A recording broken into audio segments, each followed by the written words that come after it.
أعوذ بالله من الشيطان الرجيم پناہ مانگتا ہوں میں اللہ کی شیطان مردود سے۔ بسم الله الرحمن الرحيم شروع اللہ کا نام لے کر جو بڑا مہربان نہایت رحم والا ہے۔ اعوذ باللہ من الشیطان الرجیم بسم اللہ الرحمن الرحیم اینما تکونوا یدرککم الموت ولو کنتم فی بروج مشیدہ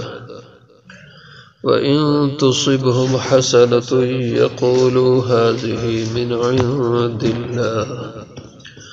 وَإِن تُصِبْهُمْ سَيِّئَةٌ يَقُولُوا هَذِهِ مِنْ عِنْدِكَ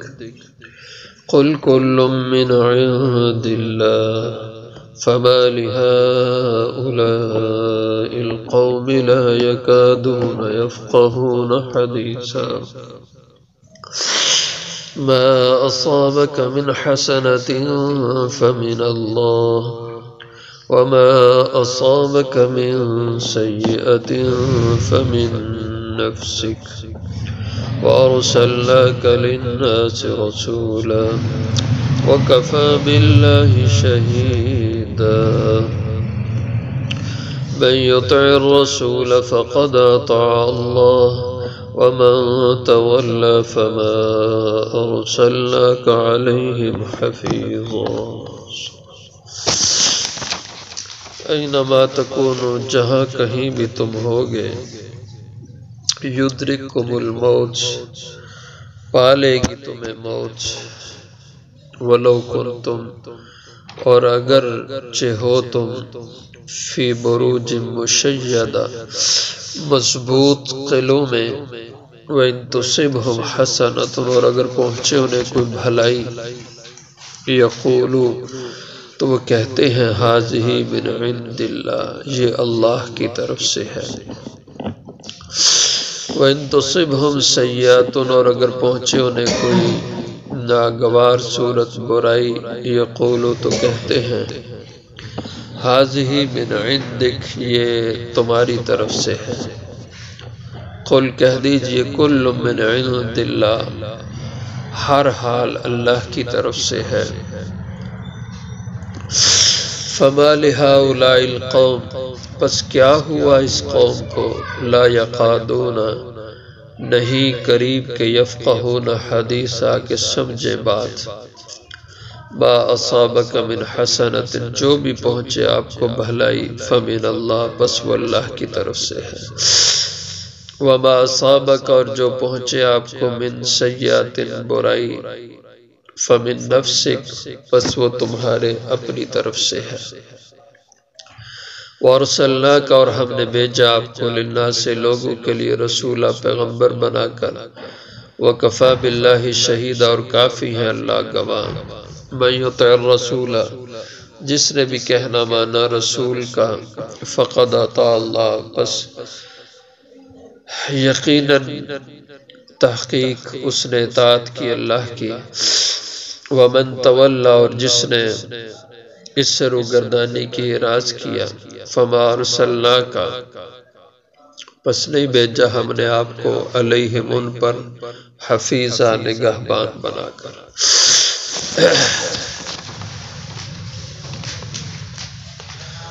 گزشتہ آیت مبارکہ میں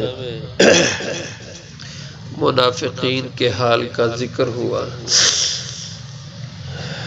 کہ وہ لوگ موت کے ڈر سے میدان جہاد کی طرف نہ جاتے اور میدان کی بات سن کے کانپنے لگ جاتے اور کہتے کہ کاش کہ یہ حکم نہ آتا اور ہم مزید آزادی کے ساتھ زندگی گزارتے رہتے تو فرمایا کہ میدان کی طرف نہ نکلنا اس سے منہ پھیرنا اس بنا پہ کہ گئے تو موت آ جائے گی مر جائیں گے قتل ہو جائیں گے فرمایا اس کی تو کوئی حقیقت نہیں موت کا وقت اللہ کے ہاتھ سے طے ہے اور جب وہ وقت آ جاتا ہے تو موت انسان کو پکڑ لیتی ہے۔ اگر موت میدان میں لکھی ہے تو میدان میں آ کے رہے گی، اور اگر موت گھر میں لکھی ہے تو ساری زندگی میدان میں رہو، موت پھر بھی میدان میں نہیں آئے گی، گھر میں آئے گی۔ اور موت سے بچنے کے لیے اگر تم کہو کہ ہمیں موت نہ آئے اور قلعوں میں بند ہو جاؤ اور کوئی سوراخ بھی کسی کے آنے کا داخل ہونے کا نہ چھوڑو، تو موت پھر بھی تمہیں وہاں آ کے پکڑ لے گی۔ فرشتہ موت اس قلعہ بند انسان تک بھی پہنچ جائے گا۔ اینما تکونوا، موت سے ڈرنے والوں سے کہا کہ تم جہاں بھی ہوگے یدرککم الموت، تو آ لے گی، پا لے گی تمہیں موت، ولو کنتم فی بروج مشیدہ، اور اگرچہ تم بند ہو جاؤ فی بروج، ایسے قلعوں میں، مشیدہ، جو مضبوط ہوں، جیسے آج کل دیواروں میں مسالہ لگا کے، سیمنٹ لگا کے دیواروں کو پختہ اور مضبوط کیا جاتا ہے۔ اس زمانے میں چونا اور اس طرح کی مختلف چیزیں مکس کر کے تو مسالہ تیار کیا جاتا تھا، اس کو چونا گچ کہتے تھے۔ تو مشیدہ، چونا گچ کی ہوئی دیواروں والے قلعے میں اگر تم بند ہو جاؤ تو موت وہاں پہ بھی تمہیں پا لے گی۔ وَإِن تُصِبْهُمْ حَسَنَةٌ يَقُولُ، اور ان منافقوں کا حال یہ ہے کہ اگر پہنچے مسلمانوں کو حسنۃ، کوئی بھلائی، نہ ان کو اگر کوئی اچھا حال ملے، فتح ملے اور کوئی خوشی ملے، خوشحالی کے حالات آئیں، تو یقول ھذہ من عند اللہ، تو کہتے ہیں کہ یہ سب ہمارے رب کی طرف سے، یہ اللہ کی طرف سے خوشحالی آئی، اس نے یہ خوشیاں ہمیں دیں۔ وَإِن تُصِبْهُمْ سَیِّئَةٌ، اور اگر انہیں پہنچے کوئی تکلیف، بیماری، مشکل، مصیبت، یا کسی کے قتل ہو جانے کا صدمہ، جیسے منافقین کے رشتہ دار، مخلص مومن میدانوں میں شہید ہوتے تھے، جب کبھی ایسا حال ان منافقوں پہ آتا، یقولو، کہتے، ھذہ من عندک، یہ تم مسلمانوں کی وجہ سے ہے، یہ تمہارے حضور کی نسبت کہتے کہ اس پیغمبر کی وجہ سے ہے، کہ ان کی وجہ سے ہم پہ یہ برے حالات آئے، جب سے یہ آئے ہیں وہ دن تو یہ دن ہم تو پریشانیوں میں ہیں، مشکلات میں، دشمنوں کے خوف میں۔ اور مدینہ کے یہودی ایسے منافق پروپیگنڈے کرتے تھے کہ ہم پہلے پرامن تھے، جب سے یہ لوگ آئے ہیں مدینہ میں تو انہوں نے ہمیں بھی خطرے میں ڈال دیا۔ تو ناگوار حال آتا تو کہتے، ھذہ من عندک، یہ تمہاری طرف سے ہے۔ اور یہ صرف مدینہ کے منافقوں یا اس امت کے لوگوں کا قول نہیں ہے، قرآن کریم میں دیکھیں، پہلی قومیں بھی جو تھیں وہ اسی طرح اپنے نبیوں کو کہتی تھی۔ جب وہ لوگ اللہ کی مخالفت کرتے اور نبی سے ٹکراؤ پیدا کرتے تو اللہ کے عذاب آتے، کبھی بیماریوں کی شکل میں، کبھی کس شکل میں، کبھی کس شکل میں۔ اب وہ تو عذاب ہوتا، اللہ کی پکڑ ہوتی تھی، تو کہتے تھے یہ تمہاری نوست ہے، جب سے تم آئے ہو ہمارے معاشرے میں، یعنی جب سے تم نے یہ نیا دین کھڑا کیا تو اس دن سے ہم پہ پریشانی آتی ہے۔ حضرت موسیٰ علیہ السلام کی نسبت قرآن کریم میں ذکر ہے، یطیروا بموسیٰ ومن معہ، حضرت موسیٰ علیہ السلام اور آپ کے ساتھ جو اہل ایمان تھے ان کے نام کی وہ بدفعل لیتے تھے، کہتے تھے ان کی نوست ہے، ان کی نوست کی وجہ سے ہم پہ برے دن آگے۔ تو اسی طرح یہ لوگ منافقین مدینہ میں کہتے، ھذہ من عندک، یہ تمہاری وجہ سے ہے۔ قل، آپ کہہ دیجئے، کل من عند اللہ، ہر حال اللہ کی طرف سے ہوتا ہے۔ فما لہؤلاء القوم، پھر کیا ہوا ان لوگوں کو، لا یکادون یفقہون حدیثا، نہیں قریب کے سمجھ پائیں یہ بات کو، حقیقت کو سمجھنے کی طرف آتے نہیں کہ یہ جو ان پہ اگر ناگواری کے مشکل حالات ہیں، اگر تو کسی اہل ایمان کی جان گئی اور ان کا عزیز ہے، یہ ان کے لیے سعادت کی بات ہے، خوش نصیبی کی بات ہے، اور اگر اس کے علاوہ کوئی اور تکلیف حال آیا تو یہ سمجھنا چاہیے ان لوگوں کو کہ ان کی منافقت کی وجہ سے وہ حالات آئے اور وہ اللہ کی پکڑ کی صورت ہوتی ہے۔ آگے فرمایا کہ بات سمجھو، ما اصابک من حسنۃ فمن اللہ، جو بھی تمہیں پہنچے کوئی بھی بھلائی پس وہ اللہ کی طرف سے ہوتی ہے، وما اصابک من سیئۃ، اور جو پہنچے تمہیں کوئی بھی برائی فمن نفسک، تو وہ تمہاری اپنی طرف سے ہے، یعنی تمہارے اعمال کے نتیجے میں وہ اللہ کی پکڑ ہوگی تمہارے کرتوتوں کی وجہ سے، یا پھر وہ ہوتا ہے کہ کبھی اللہ بندے کی آزمائش کرتے ہیں، جیسے انبیاء علیہ السلام پہ تکلیفیں آئیں اور نبیوں کے صحابہ پہ تکلیفیں آئیں۔ حضور اکرم صلی اللہ علیہ وسلم نے ارشاد فرمایا سب سے زیادہ مصائب میں پڑنے والے انبیاء ہوتے ہیں، سب سے زیادہ مصائب انبیاء پہ آتے ہیں۔ پھر فرمایا کہ جو جتنا نبی کے قریب ہوتا ہے اسی کے بقدر اس پہ مصائب آتے ہیں، اور یہ کیا ہوتے ہیں؟ آزمائش ہوتے ہیں، امتحان ہوتے ہیں اللہ کی طرف سے، اور دوسری بات یہ کہ اللہ رفع درجات فرماتے ہیں اس کے ذریعے سے،